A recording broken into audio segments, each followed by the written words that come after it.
इंतजार करने वालों को सिर्फ उतना ही मिलता है जितना कोशिश करने वाले छोड़ जाते हैं। हेलो नमस्कार, गुड मॉर्निंग, सुप्रभात प्यारे साथियों। स्वागत है आपका धर्माराम फिजिक्स यूट्यूब चैनल पे और मैं आ चुका हूं 12th क्लास फिजिक्स का एक और महत्वपूर्ण लेक्चर लेके। आज हम डिस्कस करने वाले हैं द्विध्रुव के कारण विद्युत विभव की गणना का फॉर्मूला। यह जो डेरिवेशन है वो अब तक की सबसे बड़ी डेरिवेशन होने वाली है, लेकिन आपको डरने की आवश्यकता नहीं है। आपका भाई आपके साथ है, बिल्कुल आसान और इजी वे में इस डेरिवेशन को समझने वाले हैं। तो शुरू से लेकर लास्ट तक इस वीडियो को जरूर देखना और यदि वीडियो पसंद आता है तो वीडियो को लाइक और एक सब्सक्राइब जरूर करना। सबसे पहले ऐसी हमारे प्रॉब्लम नहीं होनी चाहिए कि हम डेरिवेशन की स्टार्टिंग भूल जाए, क्योंकि काफी स्टूडेंट्स ऐसे होते हैं कि डेरिवेशन तो आपके अधिक हो जाएगी, 100 से अधिक डेरिवेशन हो जाएगी कंप्लीट फिजिक्स में, लेकिन मैं आपको उस अनुसार पढ़ाऊंगा कि आपको किसी भी डेरिवेशन को स्टार्टिंग में भी प्रॉब्लम ही नहीं आएगी। सबसे पहले हमें पूछा गया है द्विध्रुव के कारण विद्युत विभव। तो हमें जैसे क्वेश्चन पूछता है उसी के अकॉर्डिंग चलो। द्विध्रुव दिया है तो सबसे पहले द्विध्रुव बनाओ। द्विध्रुव हमने पढ़ रखा है। द्विध्रुव क्या होता है? समान परिमाण विपरीत प्रकृति के आवेश अत्यंत अल्प दूरी पर रखे हो। तो सबसे पहले हम द्विध्रुव बनाते हैं इस प्रकार। ये है हमारे पास माइनस क्यू आवेश और ये है प्लस क्यू आवेश, इनके मध्य की दूरी है 2l। ये बना दिया हमने द्विध्रुव। क्लियर है? क्वेश्चन ये दिया था कि द्विध्रुव के कारण विद्युत विभव की गणना करनी है, तो ये तो द्विध्रुव बना दिया, माइनस क्यू आवेश और प्लस क्यू आवेश, मध्य की दूरी 2l है। अब इस द्विध्रुव का जो मध्य बिंदु है उससे r दूरी पर एक बिंदु स्थित है। इससे r दूरी पर यानी कि इस प्रकार, इससे r दूरी पर एक बिंदु स्थित है, बिंदु P। इस बिंदु P पर हमें क्या निकालना है? हमें निकालना है विद्युत विभव निकालना है। ये जो r दूरी पर बिंदु P स्थित है ये इस द्विध्रुव के अक्ष के साथ थीटा कोण बनाता है। क्लियर है?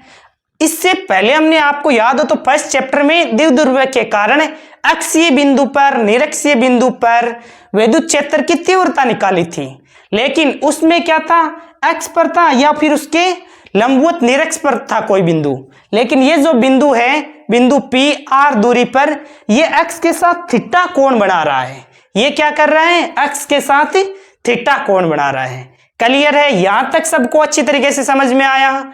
अब सबसे पहले हम क्या करेंगे, जो प्लस क्यू आवेश है इसको, ये जो बिंदु है इसको P से मिलाते हैं यहां से यहां तक। अब ये दूरी है कितनी तो हमें नहीं पता ये दूरी कितनी है, लेकिन हम मान लेते हैं कि ये जो दूरी है वो दूरी है r1। क्लियर है?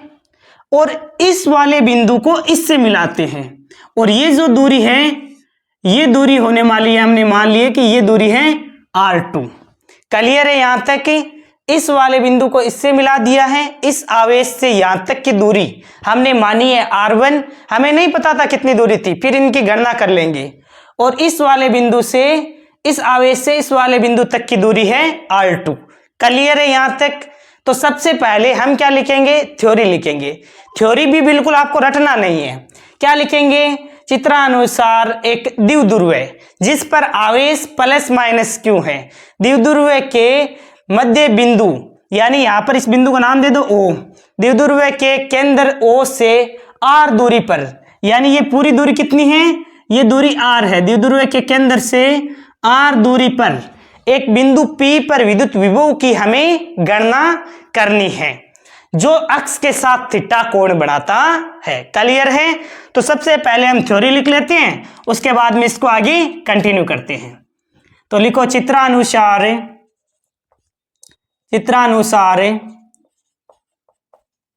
एक द्विध्रुव जिस पर आवेश प्लस माइनस क्यू है और उनके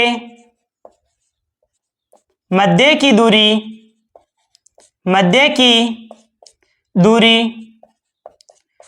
2l है। इसके केंद्र केंद्र से r दूरी पर स्थित बिंदु P पर विद्युत विभव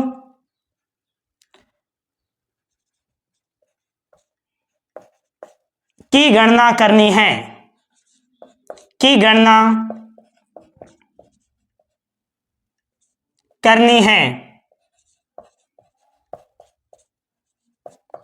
जो इसके x के साथ थीटा कोण बनाता है। क्लियर हुआ यहां तक? थ्योरी क्या लिखी है? चित्रानुसार एक द्विध्रुव है जिस पर आवेश प्लस माइनस q है, उनके मध्य की दूरी 2l है। द्विध्रुव से r दूरी पर बिंदु P पर हमें विद्युत विभव की गणना करनी है जो इसके अक्ष के साथ थीटा कोण बनाता है। क्लियर है? अब सबसे पहले हम क्या करेंगे कि हमने क्या किया है, जो R1 व R2 दूरियां प्लस q तथा माइनस q आवेश के कारण बिंदु तक P तक की दूरी है जो हमने मानी है। ठीक है ना? इसका मान अभी हमें नहीं पता है, इसका मान हम कैलकुलेट कर लेंगे। अभी हमने माना है कि प्लस क्यू आवेश और माइनस क्यू आवेश से बिंदु P तक की दूरियां क्रमशः R1 व R2 है। तो यहां पर लिख देते हैं, माना प्लस क्यू व माइनस क्यू आवेश से P बिंदु तक की दूरियां क्रमशः क्या क्या है, तो प्लस क्यू आवेश से R1 यानी कि R1 कोमा माइनस क्यू आवेश से P बिंदु तक की दूरी कितनी है, तो R2 है। अब हमें क्या निकालना है, बिंदु P पर नेट विभव। तो बिंदु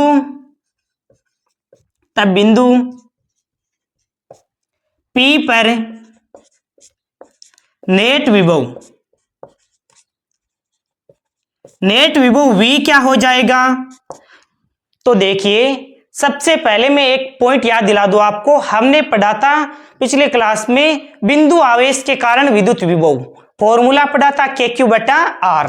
फिर मैंने पढ़ाया था अध्यारोपण का सिद्धांत और बताया था कि जिसमें यदि किसी निकाय में n आवेश है तो किसी बिंदु पर विभव का मान क्या होगा, V1 plus V2 plus V3, सभी आवेशों के कारण जो विभव है उनका सीधा सीधा अदिश योग करना था।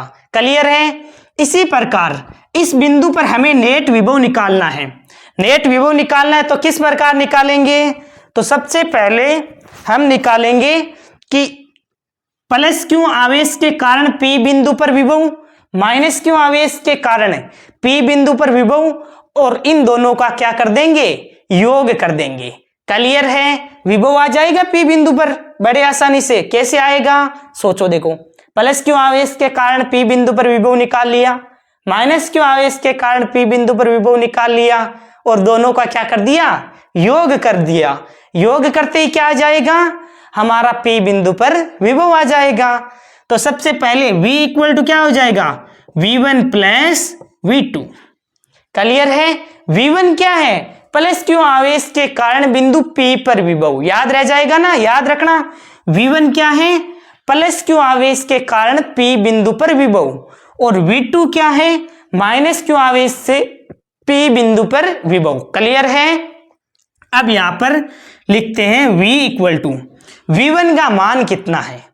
तो ये बताओ मेरे को, बिंदु आवेश के कारण विभव का फॉर्मूला क्या पढ़ाया था, तो देखो याद करो, V इक्वल टू क्या बताया था, KQ/R। यही पढ़ाया था। बिंदु आवेश के कारण विभव का फॉर्मूला क्या पढ़ाया था, KQ/R। क्लियर है? तो सबसे पहले कौन सा आवेश लेते हैं, तो V1 के लिए प्लस क्यू आवेश लिया था, तो प्लस क्यू आवेश से P बिंदु तक पर विभव निकालते हैं। तो V1 क्या हो जाएगा, क्यू, क्यू कौन सा क्यू लिया आवेश, ये वाला प्लस क्यू।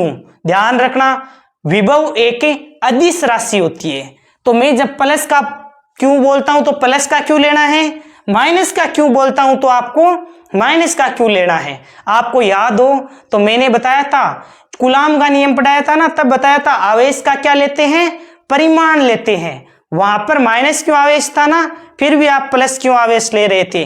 लेकिन इस चैप्टर में जो विभव का मान निकाल रहे हैं ना, तो आपको ध्यान रखना है प्लस है तो प्लस ले लेना, माइनस का क्यू दे रखा है तो माइनस का क्यू ही लेना है। क्यों? क्योंकि विभव एक अदिश राशि होती है, इसीलिए मैं यहाँ पर सबसे पहले प्लस क्यू आवेश के कारण P बिंदु पर विभव निकाल रहा हूं। तो विभव का फॉर्मूला, बिंदु आवेश के कारण विभव का फॉर्मूला KQ बटा R होता है। आप देख लेना, पीछे मैंने डेरिवेशन भी करवाई है, KQ बटा R। तो Q कौन सा लिया है, तो V1 क्या है, V1 है प्लस क्यू आवेश के कारण P बिंदु पर विभव, तो KQ लिख दिया बटा R। R क्या है, प्लस क्यू आवेश से P बिंदु के मध्य की दूरी कितनी है, R1 है, तो ये लिख दी R1 है। क्लियर है? अब देखिए प्लस का साइन, ये लो प्लस का साइन लगा देंगे, ये K। अब V2 का मतलब क्या है, माइनस क्यू आवेश से P बिंदु पर विभव। V2 क्या है, माइनस क्यू आवेश से P बिंदु पर विभव। तो सबसे पहले KQ बटा R, बिंदु आवेश के कारण विभव का फॉर्मूला क्या होता है, KQ बटा R, यही होता है। तो सबसे पहले K लिख दिया, ये लो भाई K लिख दिया। Q कौन सा लेंगे, तो पहले प्लस क्यू आवेश के कारण निकाला था तो प्लस क्यू ले लिया, माइनस क्यू आवेश के कारण निकालेंगे तो माइनस क्यू ले लो। हमारे क्या, यहाँ पर हमने माइनस क्यू ले लिया, माइनस का क्यू बटा R। R का मतलब क्या है, आवेश से बिंदु तक की दूरी। यहां इस आवेश से इस बिंदु तक की दूरी कितनी है, R2 है, R2 है ना, तो यहां पर लिख दिया R2। अब जो पार्ट कॉमन आ रहा है उसे ले लो कॉमन, यानी कि V इक्वल टू क्या आ जाएगा, KQ को तो ले लिया कॉमन बाहर, 1/R1 माइनस 1/R2। क्लियर हुआ? हर एक विद्यार्थी को क्लियर है ना अच्छी तरीके से? अभी हमने क्या किया है, अभी हमने केवल और केवल V equal to V1 plus V2 किया है। हमें P बिंदु पर विभव निकालना था, तो पहले प्लस क्यू आवेश के कारण P बिंदु पर विभव निकाल लिया, फिर माइनस क्यू आवेश के कारण P बिंदु पर विभव निकाल लिया। निकाला कैसे, तो बिंदु आवेश के कारण विभव का फॉर्मूला होता है KQ बटा R। पहले प्लस क्यू का बोला तो हमने KQ प्लस का ले लिया, ये देखो KQ बटा R।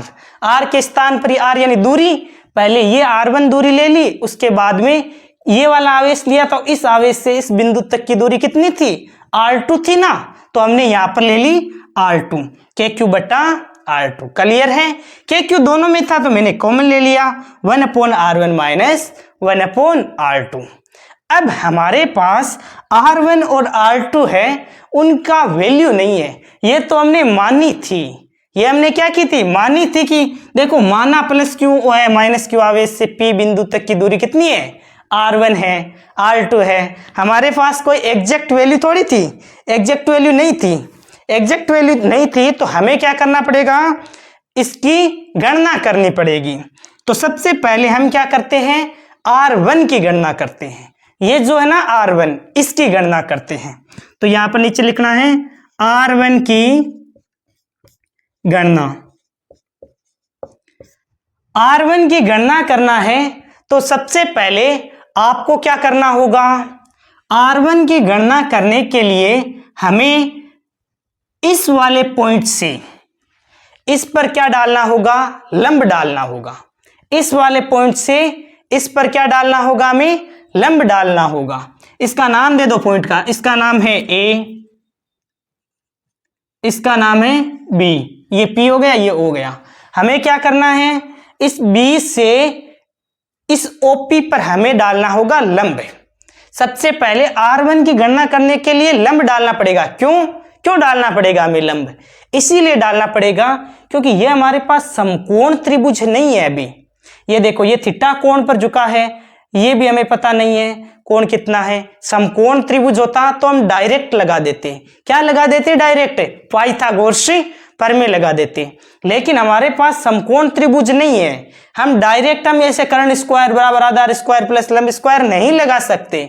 इसीलिए सबसे पहले इस वाले पॉइंट से हम इस पर क्या डालते हैं, लंब डालते हैं। तो हमने क्या किया, इस वाले पॉइंट से, मैं कलर चेंज कर लेता हूं, इस वाले पॉइंट से इस पर लंब डाल दिया, ये लो, क्लियर है। इस वाले बी से इस पर लंब डाल दिया और इसका नाम दे देते हैं, बी आ गया तो इसका नाम दे देते हैं सी, बी और सी, ये लो। बी सी क्या किया हमने, लंब डाल दिया ओपी पर, क्लियर है। लंब डालते ही क्या हुआ, लंब डालते ही ये देखो ट्राइंगल बन गया ओ बी सी, और एक ट्राइंगल बन गया बी सी पी, क्लियर है, बन गया ना ट्राइंगल। कैसे बना, तो लंब डाला हमने, बी सी को लंब डाला है ओपी पर, तो यहां पर नीचे लिख देना कि बी सी लंब है ओपी पर, क्लियर है, क्लियर है। तो आगे बढ़ते हैं। अब ध्यान देना, सबसे पहले हम लेते हैं एक ट्राइंगल। कौन सा ट्राइंगल ले प्यारे बच्चों, तो ओ बी और सी ट्राइंगल लेते हैं। कौन सा ट्राइंगल ले रहे हैं, ओ बी और सी ट्राइंगल ले रहे हैं। तो हमने लिया है त्रिभुज ओ बी सी में, त्रिभुज ओ बी सी में इस वाले ट्राइंगल में आपको सबसे पहले निकालना है साइन थीटा। साइन थीटा कैसे निकालोगे, तो साइन थीटा बराबर आपने पढ़ा है क्या, 10th क्लास में पढ़ा होगा, लाल बट्टा कक्का। मैं तो ऐसे याद रखता हूं, लाल बट्टा कक्का, ये यहां पर लिख देता हूं मैं, लाल बट्टा कक्का। यानी कि साइन थीटा के लिए क्या होता है ये वाला, और कोस थीटा के लिए, ये कोस थीटा के लिए होता है आधार बट्टा कर्ण, और ये हो जाता है 10 के लिए। तो साइन थीटा बराबर क्या होता है, लंब बटा कर्ण, यही होता है। तो साइन थीटा बराबर लंब बटा कर्ण होगा। अब आप बताओ मेरे को, ये जो ट्राइंगल है, ट्राइंगल कौन सा, तो ओ सी बी या फिर ओ बी सी बोल सकते हो। इस वाले ट्राइंगल में लंब क्या होगा, हमें निकालना है साइन थीटा का मान। साइन थीटा बराबर क्या होता है, लंब बटा कर्ण। लंब क्या होता है, तो याद करो, थीटा के सामने की भुजा क्या होती है, लंब होती है। थीटा के सामने की भुजा क्या होती है, लंब। थीटा कौन सा है भाई, इस ट्राइंगल में देखो ओ बी सी ट्राइंगल है, इसमें थीटा कौन सा है, तो ये थीटा है। इसके थीटा के सामने की भुजा लंब कौन सी हो गई, बी सी हो गई, ये लंब है।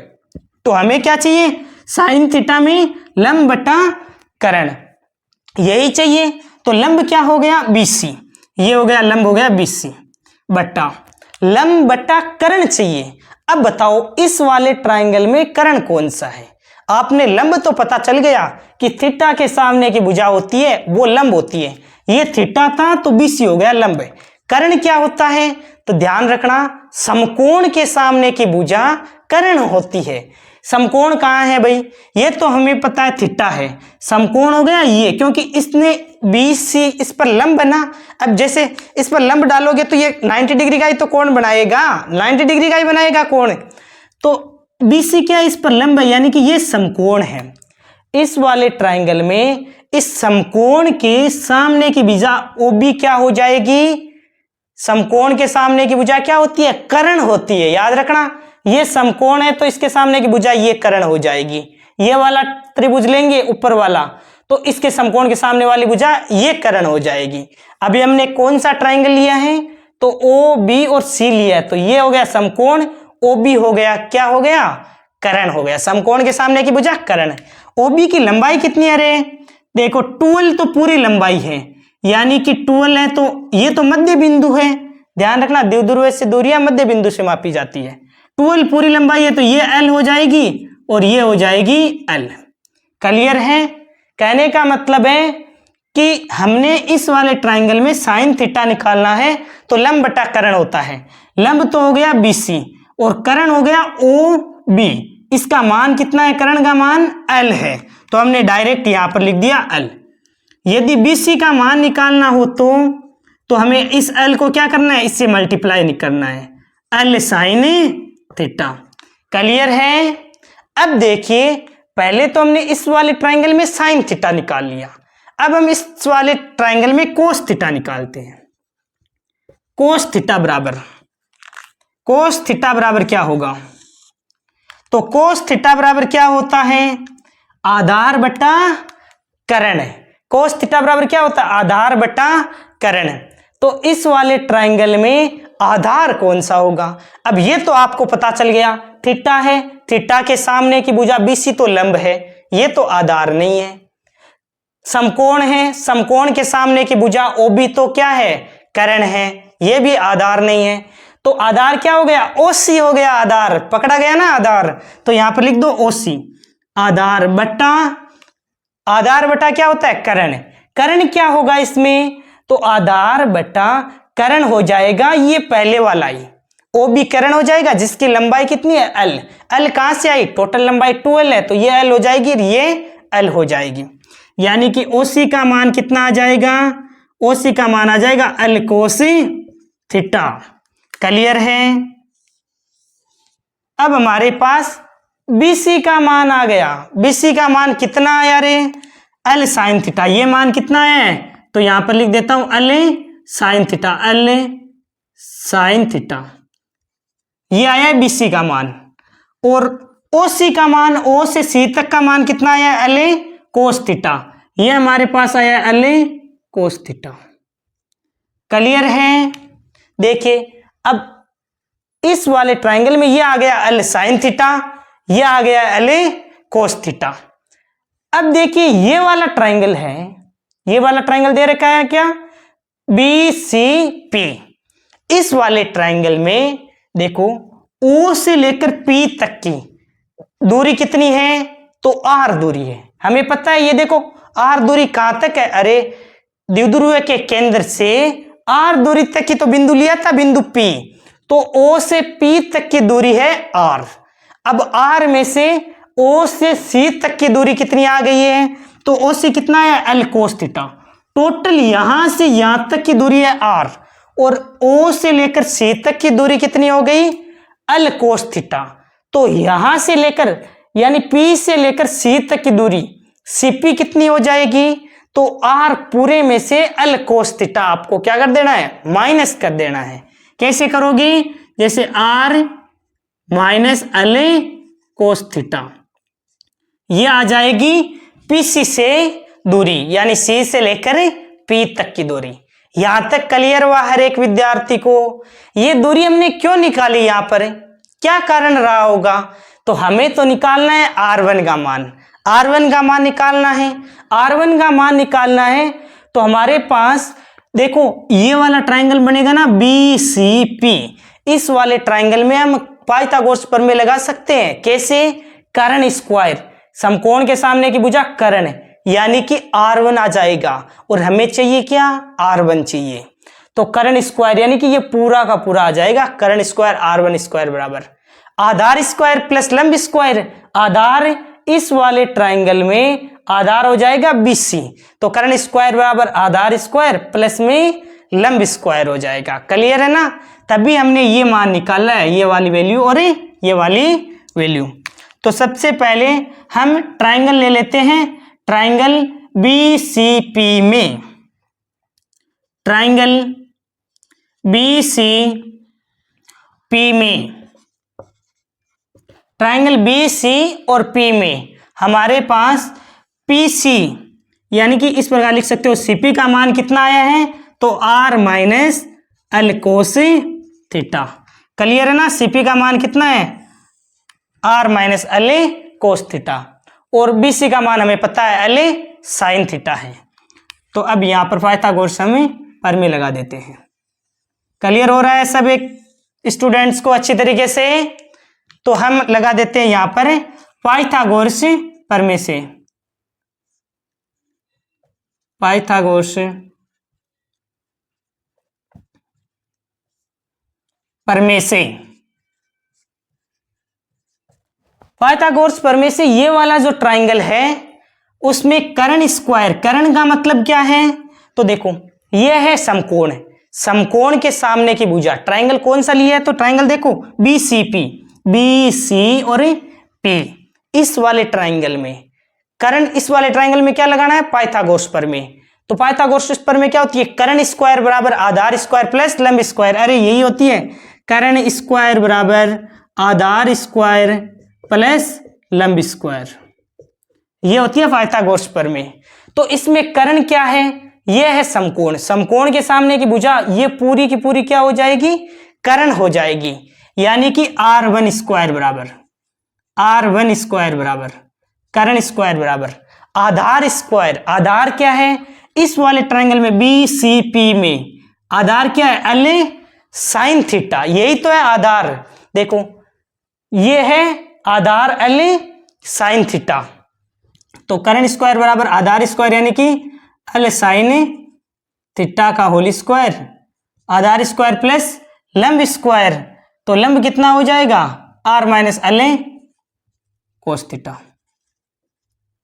क्लियर है, ये ना ये एक्सचेंज कर सकते हो, क्योंकि आप इधर ये लिखोगे ना, जैसे r minus L cos theta का होल स्क्वायर इधर लिखोगे और L साइन थीटा इधर लिखोगे, फिर भी जोड़ोगे तो वही आने वाला है। तो इसमें कोई घबराने की आवश्यकता नहीं है।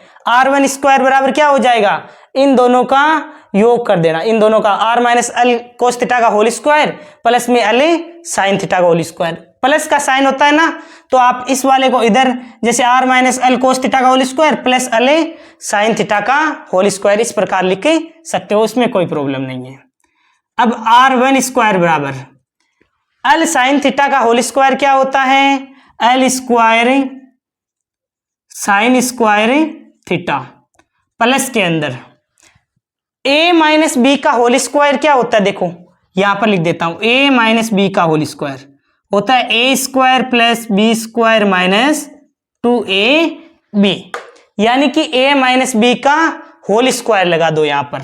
a माइनस बी का होल स्क्वायर क्या होता है, a स्क्वायर यानी कि r square minus B square यानी कि L square cos square theta, L square cos square theta minus 2ab, यानी कि माइनस का 2a का मान कितना है r, b का मान है L कोस थीटा, माइनस का 2ab 2r L cos theta. Clear है।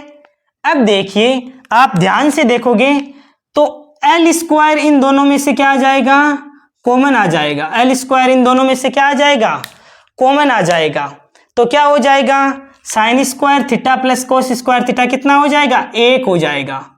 r1 स्क्वायर बराबर L स्क्वायर कॉमन ले लोगे तो यहां पर क्या रह जाएगा, sign square theta plus cos square theta. इनमें से मैंने L स्क्वायर को क्या ले लिया है, कॉमन ले लिया है। अब जो बाकी रह गया है r स्क्वायर और माइनस में 2rl cos theta. r1 square बराबर L square sine square theta plus cos square theta कितना होता है, 1 होता है। तो 1 लिख दिया, प्लस में L square plus r square minus 2rl cos theta. Clear है। अब देखिए हमें पता है कि जो L है वो तो है छोटा सा, अरे जो द्विध्रुव है उसके मध्य की जो दूरी है L वो तो है छोटी सी, और ये जो बिंदु लिया है ये बिंदु है बिंदु है बहुत अधिक दूरी पर। तो हमें क्या करना होगा, पता है कि r तो है बहुत बड़ा, L है इतना सा, तो हम क्या लिख देंगे, r square plus L square के स्थान पर केवल r स्क्वायर। क्लियर है। कैसे लिखेंगे एक बार मैं यहां पर समझा देता हूं आपको कि r क्या है, r है बहुत ही बड़ा, किसकी तुलना में, L की तुलना में। तो स्क्वायर क्या हो जाएगा, यानी कि r स्क्वायर भी क्या हो जाएगा, L स्क्वायर से बहुत बड़ा है। कहने का मतलब है कि आप r square plus L square के स्थान पर क्या लिख सकते हो, तो आप केवल r स्क्वायर लिख सकते हो। क्लियर है। ये पॉइंट आपको ध्यान में रखना है, ये पॉइंट क्या रखना आपको ध्यान में रखना है। मैंने किस प्रकार किया है, तो किस प्रकार किया है, तो मैंने कहा है कि जो बिंदु लिया है वो तो आपने अधिक दूरी पर लिया है और दूरी पर लिया है, द्विध्रुव तो आपका छोटा सा है, यानी कि L बहुत ही कम है r की तुलना में, तो स्क्वायर करोगे भी वो भी बहुत ही कम ही होगा। तो आप कहने का मतलब है r square plus L square है, उसके स्थान पर लिख सकते हो आर स्क्वायर। तो यहाँ पर हमने वैल्यू रख दी r1 स्क्वायर बराबर L square plus R square है, उसके स्थान पर केवल आर square minus 2rl cos theta. जो भी कॉमन आ रहा है उसे कॉमन ले लो। हम क्या करते हैं, इनमें से आर स्क्वायर कॉमन ले लेते हैं, क्योंकि हमें तो अंडर रूट हटाना है ना, यहाँ से स्क्वायर हटाना है, तो आर स्क्वायर कॉमन ले लिया। अब देखना, ध्यान देना, कॉमन लिया है तो रहा क्या है, आर स्क्वायर कॉमन आ गया तो यहाँ तो रह जाएगा 1 माइनस। अब देखो यहाँ पर आर स्क्वायर कॉमन लिया है तो एक आर तो कैंसिल हो जाएगा, लेकिन एक आर का क्या लग जाएगा, भाग लग जाएगा, यानी कि 2l कोस थीटा बट्टा आर इस प्रकार हो जाएगा। क्लियर है? अरे इसमें कॉमन लेने में तो प्रॉब्लम नहीं है ना किसी भी विद्यार्थी को। चलो मैं डाउट क्लियर कर ही देता हूं, यदि कोई विद्यार्थी के प्रॉब्लम है फिर भी यहां पर मैं क्लियर कर देता हूं। चलो कॉमन किस प्रकार लिया है, तो मेरे पास क्या था, R square minus 2rl cos theta था। कॉमन कैसे लिया है, तो मैं कर देता हूं मल्टीप्लाई, और भी आसान, आर बटा आर से इसे मल्टीप्लाई कर दिया। ठीक है, तो ये तो आर स्क्वायर था, ये आर और आर कितना हो गया, 2r square L cos theta बटा आर।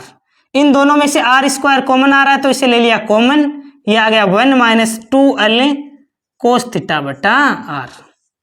आ गया ना अब अच्छी तरीके से समझ, आर बटा आर से मल्टीप्लाई कर दो, फिर आर स्क्वायर दोनों में है तो कॉमन ले लो, फिर भी आपकी यही आएगा 1 माइनस 2l कोस थीटा बटा आर। क्लियर है?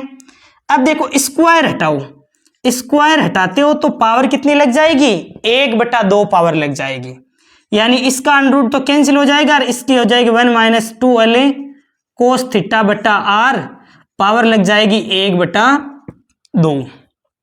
क्लियर है?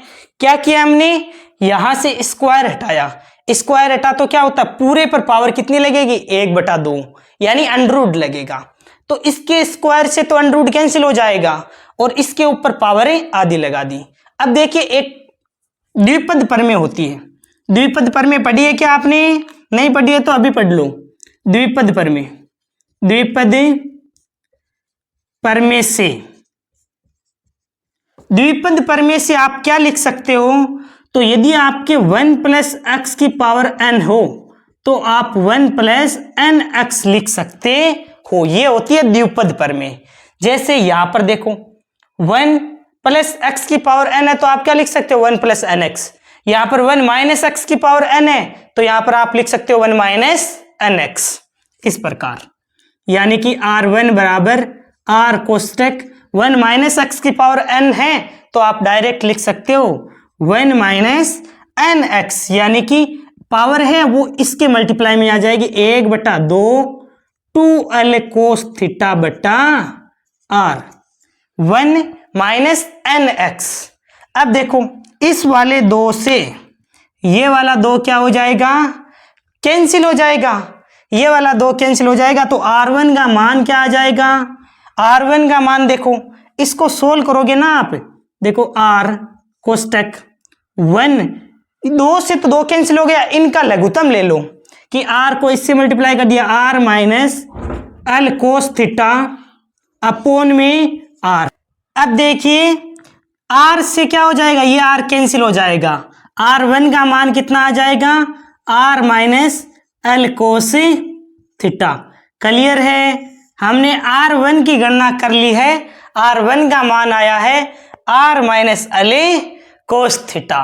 क्लियर हुआ? अब इसी प्रकार r2 की गणना होगी, जिस प्रकार हमने r1 की गणना की है ना, सेम इसी प्रकार r2 की गणना होगी। लेकिन आपको एग्जाम में r2 की गणना इस प्रकार करने की बिल्कुल भी आवश्यकता नहीं है, आप r2 की गणनाएं वो डायरेक्ट लिख सकते हो। किस प्रकार, तो सबसे पहले होगी किस प्रकार r2 की गणना, तो ये वाली लाइन है इसको आप आगे बढ़ाओगे इस प्रकार, ठीक है, और इस ए बिंदु से क्या करोगे, इस पर लंब डालोगे, इस पर लंब डालोगे तो ये आ जाएगा आपका एल कोस थीटा और ये आ जाएगा एल साइन थीटा। फिर इस वाले ट्राइंगल से आपको प्राप्त होगा r2 का मान। आपको एग्जाम में भी केवल r1 की गणना करके r2 का मान डायरेक्ट लिखना है, कोई भी परेशान होने की आवश्यकता नहीं है, कोई भी गलत नहीं करेगा। तो यहां पर R2 का मान क्या प्राप्त होगा, तो इसी प्रकार यहां पर लिख देना, इसी प्रकार R2 बराबर क्या हो जाएगा, यहां R minus L cos theta है, वहां पर केवल R2 बराबर हो जाएगा R plus L cos theta. यह आ जाएगा आपका R2 का मान। अब R1 और R2 का मान कहां रखोगे, तो सबसे पहले जो आपको समीकरण प्राप्त हुआ ना, ये वाला समीकरण, इसे आप समीकरण 1 दे देना, इसे समीकरण 1 दे देना कि R1 व R2 का मान समीकरण 1 में रखने पर, यानी R1 व R2 का मान समीकरण 1 में रखने पर, 1 में रखने पर R1 और R2 का मान इस वाले समीकरण में रखना है, तो V बराबर क्या आ जाएगा, KQ तो कॉमन आ जाएगा। कोष्टक में देखो KQ तो कॉमन आ गया, 1/R1 यानी कि 1/R1 का मान कितना है, R minus L cos theta, R minus L cos theta, minus का साइन, ये माइनस का साइन, 1/R2 का मान कितना है, तो R2 का मान है R plus L cos theta, R plus L cos theta. Clear है। अब देखिए इसको लघुत्तम लेकर हमें केवल और केवल सोल्व करना है, तो लघुत्तम लेकर सोल्व किस प्रकार करेंगे, V इक्वल टू KQ कोष्टक में इसको इससे मल्टीप्लाई करवा दो, इसको इससे मल्टीप्लाई करवा दो और नीचे एक दूसरे से आपस में मल्टीप्लाई करवा दो, तो ऊपर आ जाएगा R plus L cos theta, minus का साइन, और ये आ जाएगा R minus L cos theta, और ये माइनस इससे मल्टीप्लाई होगा तो minus R plus L cos theta, upon में क्या आएगा, A प्लस बी और A माइनस बी, ये दोनों आपस में गुणा होंगे तो क्या होंगे, A प्लस बी और A माइनस बी। बताओ मैथ की एक इक्वेशन होती है A plus B into A minus B, क्या होता है, A square minus B square, यानी कि R square minus L square cos square theta. Clear है। अब क्या लिख सकते हो आप, R square minus L square cos square theta को लिख सकते हो आप केवल R स्क्वायर, इस वाले पार्ट को आप क्या लिख सकते हो, केवल और केवल R स्क्वायर लिख सकते हो। क्यों, क्योंकि आपका R है वो बहुत ही बड़ा है और L बहुत ही छोटा है, R क्या है, बहुत बड़ा है, L छोटा है, इसीलिए आप R square minus L square cos square theta है उसके स्थान पर डायरेक्ट R स्क्वायर लिख सकते हो। V इक्वल टू KQ, अब जो कैंसिल हो रहा है उसे कैंसिल कर दो, कैंसिल कौन कौन सा पद हो रहा है, तो माइनस R से प्लस R कैंसिल हो जाएगा। क्लियर है। और L कोस थीटा और L कोस थीटा कितना हो जाएगा, तो ये हो जाएगा 2L कोस थीटा, यानी कि 2L कोस थीटा, अपोन में क्या आ जाएगा, तो R square minus L square cos square theta के स्थान पर क्या लिखना है आपको, R स्क्वायर लिखना है, तो ये आ जाएगा R स्क्वायर। क्लियर है हर एक विद्यार्थी को। अब देखो यहां से एक पॉइंट ध्यान में रखना कि आप द्विध्रुव आघूर्ण P इक्वल टू क्या होता है, Q इंटू 2L, यानी कि ये तो हो गया Q और ये हो गया 2L, Q इंटू 2L को क्या लिख सकते हो, P लिख सकते हो, तो यहां पर क्या हो जाएगा, V equal to KP cos theta बटा R स्क्वायर। क्लियर है। यही हमारे द्विध्रुव के कारण विद्युत विभव का फॉर्मूला होता है। कैसी लगी ये आपको डेरिवेशन, शुरू से लेकर लास्ट तक मैं एक बार फिर से समझाऊंगा एक एक पॉइंट को। यहां तक यदि डेरिवेशन अच्छी लगी है और मेरी मेहनत पसंद आई है तो एक सब्सक्राइब अपने दोस्त से जरूर करवाना और ज्यादा से ज्यादा दोस्तों में शेयर जरूर करना। कुछ विद्यार्थी ऐसे भी है जो बैच को लेकर काफी सीरियस है, जैसे श्याम भाई कमेंट करते हैं, प्यारे प्यारे कमेंट करते हैं, मैं उनके एक एक कमेंट को पढ़ता हूं और बड़ा अच्छा लगता है मेरे को कि कुछ बच्चे जो सीरियस होकर मेहनत कर रहे हैं, जिनको बिल्कुल टॉप से टॉप कंटेंट की आवश्यकता है, उनको ऐसा कंटेंट मिल जाए तो जितने भी विद्यार्थी पढ़ने वाले होते हैं उनके लिए काफ़ी फायदा हो जाता है। बिल्कुल जैसे हम ऑफलाइन पढ़ाते हैं वैसे के वैसे आपको ऑनलाइन में कंटेंट प्रोवाइड कर रहे हैं। बस आप इस चैनल को पूरा सपोर्ट करना, हो सके तो एक सब्सक्राइब जरूर करवाना, वही मेरे लिए मोटिवेशन होता है।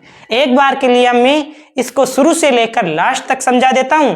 फिर इसके 2 पार्ट हैं, जैसे थीटा बराबर 0 डिग्री पर और थीटा बराबर 90 डिग्री पर 2 पॉइंट यहाँ पर वापस नोट करवा देंगे। मैंने कोशिश की है कि इस जो मेरा व्हाइट बोर्ड है इसी पर एक साथ आपको सारी की सारी डेरिवेशन है वो एक साथ करवा दी जाए। कोई भी स्टेप यदि मैं मिटाऊंगा तो वो फिर ब्रेक हो जाएगा, और इसके साथ वापस स्लाइड हम आपको पता निकाल नहीं सकते। डिजिटल बोर्ड में तो हो जाता है ऐसा, स्लाइड वापस निकाल लेते, बड़ा आसान होता है। तो इसमें मैंने कोशिश की है कि सारी की सारी डेरिवेशन आपके एक साथ आ जाए। अच्छा सा डायग्राम हमने बनाया है, तो जरूर ध्यान रखना इस चीज का कि आप ज्यादा से ज्यादा इस डेरिवेशन को वापस मिलाना। देखिए शुरू से समझो।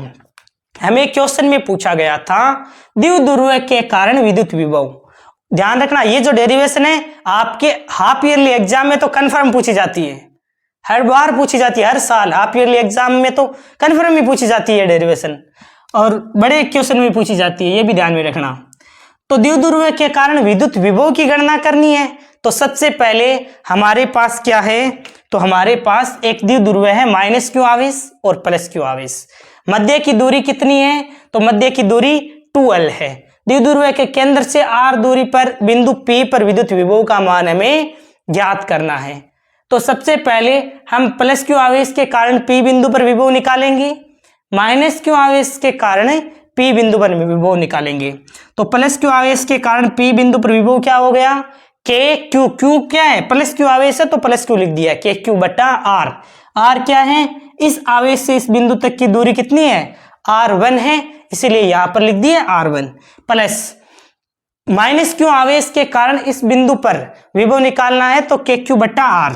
KQ आवेश क्या लोगे, -q है तो -q ही लेना है। क्यों, क्योंकि विभव एक अदिश राशि होती है। जो कूलाम का नियम पढ़ा था उसमें माइनस का हो फिर भी हम आवेश का परिमाण ही लेते हैं, लेकिन यहाँ -q है तो -q लेना है, +q है तो +q लेना है। क्लियर है। तो KQ बट्टा यानी -q था, -q ले लिया, यहां से यहां तक की दूरी R2 थी तो R2 ले ली। अब KQ को कॉमन ले लिया, 1/R1 माइनस 1/R2 हो गया। क्लियर है। अब हमें पता नहीं है R1 और R2 दूरियां का मान कितना है, हमने तो केवल माना था कि माना इस आवेश से यहां तक की दूरी तो है R1 और इस आवेश से यहां तक की दूरी है R2। तो हम अब कैलकुलेट कर लेते हैं कि R1 और R2 का मान कितना है। तो सबसे पहले हम R1 की गणना कर रहे हैं। अब R1 की गणना करने के लिए ऐसा तो है नहीं कि हम डायरेक्ट यहाँ पर वो पाइथागोरस प्रमेय लगा लें, क्योंकि हमारे पास तो ये थीटा कोण था, समकोण नहीं था। तो हमने क्या किया, इस वाले बिंदु से इस पर हमने डाला लंब, लंब डाला तो हमारे पास एक ये ट्राइंगल बन गया और ये ट्राइंगल बन गया। तो सबसे पहले ये वाला OBC ट्राइंगल ले लिया। OBC ट्राइंगल में हमने निकाल लिया साइन थीटा। साइन थीटा बराबर क्या होता है, लंब बट्टा कर्ण। लंब हो गया थीटा के सामने की भुजा BC, लंब बट्टा कर्ण हो गया। कर्ण क्या है, समकोण के सामने की भुजा ये हो गया कर्ण L।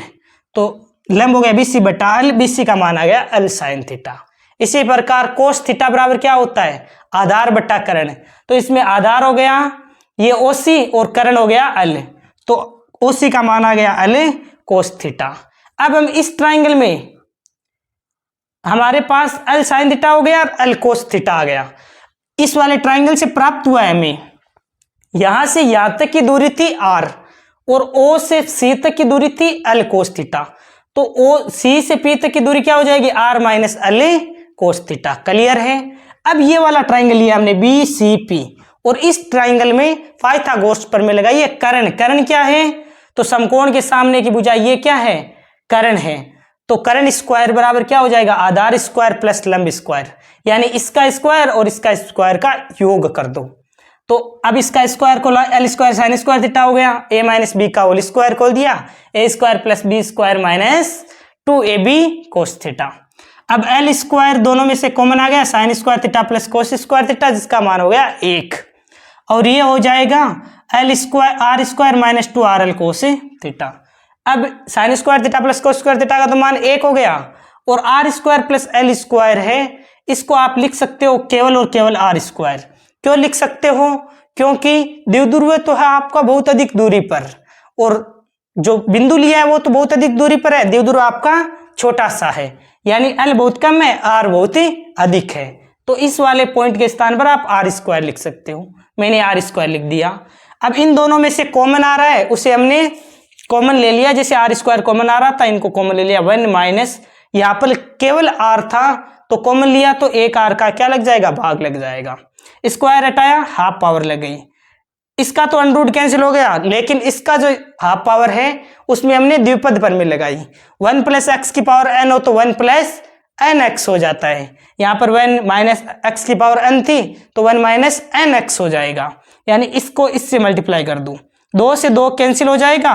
इसको लघुत्तम लेकर सोल्व किया तो R से R कैंसिल हो गया, R1 का मान आ गया R minus L cos theta. ये तो आया R1 का मान। इसी प्रकार जब सोल्व करोगे, इसको आगे बढ़ाकर ये लंब डालोगे तो R2 का मान आएगा, जो आपको कैलकुलेट करने की आवश्यकता नहीं है। R1 का मान कैलकुलेट करके R2 का मान डायरेक्ट लिखना है, R plus L cos theta. Diagram आप इस प्रकार बना देना। फिर R1 व R2 का मान समीकरण 1 में रख दिया। समीकरण 1 कौन सा, स्टार्टिंग वाला, फिर से स्टार्टिंग में आ गए हैं, यानी कि इस वाले समीकरण में रख दिया R1 और R2 का मान। समीकरण में मान रख दिया, लघुत्तम लेकर सोल्व कर लिया। फिर नीचे वाले पार्ट को हम क्या लिख सकते हैं, केवल R² लिख सकते हैं। जैसे इसमें लिखा था ना, R बहुत बड़ा है, L बहुत छोटा है, तो इस वाले पार्ट को R² लिख सकते हैं। इसी प्रकार इस वाले पूरे पार्ट को हम क्या लिख सकते हैं, R² लिख सकते हैं। ये कहां से आया, तो a plus B, a minus B, square minus B square होता है, इसलिए a square minus B square होगा। इसे केवल R² लिख सकते हैं। माइनस R से प्लस R कैंसिल हो जाएगा, L कोस थीटा और L कोस थीटा कितना होता है, 2L कोस थीटा। ये होता है द्विध्रुव आघूर्ण P equal to 2L into Q होता है। तो ये आ जाएगा P, इस वाले पूरे पार्ट का मान आ जाएगा P द्विध्रुव आघूर्ण, ये हो गया KP कोस थीटा बटा R²। क्लियर है, ये आ गया द्विध्रुव के कारण विद्युत विभव। क्लियर है। अब हम समझ लेते हैं इसके पॉइंट, यानी थीटा जब इसके स्थान पर 0 डिग्री हो, थीटा बराबर, यानी कि ये इस प्रकार है, थीटा 0 डिग्री होगा तो ये इस प्रकार हो जाएगा, 180 होगा तो इस प्रकार हो जाएगा, 90 डिग्री होगा तो इस प्रकार हो जाएगा। वो भी यहाँ पर नोट कर लेते हैं, ठीक है। एक बार के लिए आप स्क्रीनशॉट ले सकते हो यहाँ पर। अब देखिए, यहां से मैं मिटा देता हूं और यहाँ पर द्विध्रुव के कारण अक्षीय और निरक्षीय पर विभव निकाल लेते हैं। बाकी पढ़ रहे हो ना, डेरिवेशन ऐसा तो नहीं है ना केवल लेटे लेटे मोबाइल देख रहे हो, डेरिवेशन मिला नहीं रहे हो, ऐसी कंप्लेन नहीं आनी चाहिए। मेरे को सब दिखाई दे रहे हो कैमरे के अंदर से। हाँ, किस प्रकार की हरकतें करते हो सब पता है मेरे को। आपको डेरिवेशन 1-2 बार मिलाकर कमेंट बॉक्स में लिखना, हाँ सर मैंने मिला लिया डेरिवेशन, ठीक है ना। हाँ, अब देखिए हम यहाँ पर द्विध्रुव के कारण जो 2 पॉइंट लेते हैं, एक थीटा बराबर 0 डिग्री, थीटा बराबर 180 डिग्री, इन पॉइंट पर विभव का मान निकाल लेते हैं। ये लो, मैंने मिटा दिया है।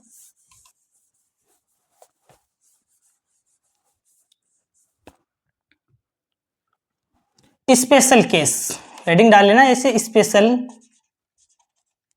केस। स्पेशल केस में सबसे पहला, जब थीटा बराबर 0 डिग्री हो, जब थीटा बराबर 0 डिग्री हो, यानी कि किस प्रकार रख सकते हो, इस प्रकार ही तो रख सकते हो, यानी या तो थीटा बराबर 0 डिग्री हो या फिर इस वाले पॉइंट से इधर रखा होगा तो थीटा बराबर 180 डिग्री। तो थीटा बराबर 0 डिग्री होगा तो क्या होगा, तो केपी कोस थीटा बटा R², यानी कि V बराबर केपी कोस 0, कोस 0 का मान कितना होता है 1 बटा R², यानी कि केपी बटा R² हो जाएगा प्लस का। और यदि थीटा बराबर 180 डिग्री हो, तो जब थीटा बराबर 180 डिग्री हो तो V बराबर कोस 180 का मान कितना होता है, माइनस का 1, केपी कोस 180 बटा R², कोस 180 का मान -1 होता है तो माइनस का केपी बटा R²। यानी कि कहने का मतलब है V अक्षीय क्या लिख सकते हो आप, प्लस माइनस केपी बटा R²। क्लियर है। इसी प्रकार यदि आपसे पूछ ले, ये देखो मार्कर की स्याही भी कंप्लीट होने लगी आज तो, इसी प्रकार यदि आपसे पूछ ले कि निरक्ष पर, यानी कि यहां पर थीटा 90 डिग्री हो, तब थीटा 90 डिग्री हो तब v आएगा निरक्षीय। निरक्षीय पर क्या हो जाएगा विभव, के पी कोस 90 बटा आर स्क्वायर, यानी v निरक्षीय कितना आ जाएगा, कोस 90 का मान 0 होता है तो 0 आ जाएगा। क्लियर है, ये तो बिल्कुल आसान है।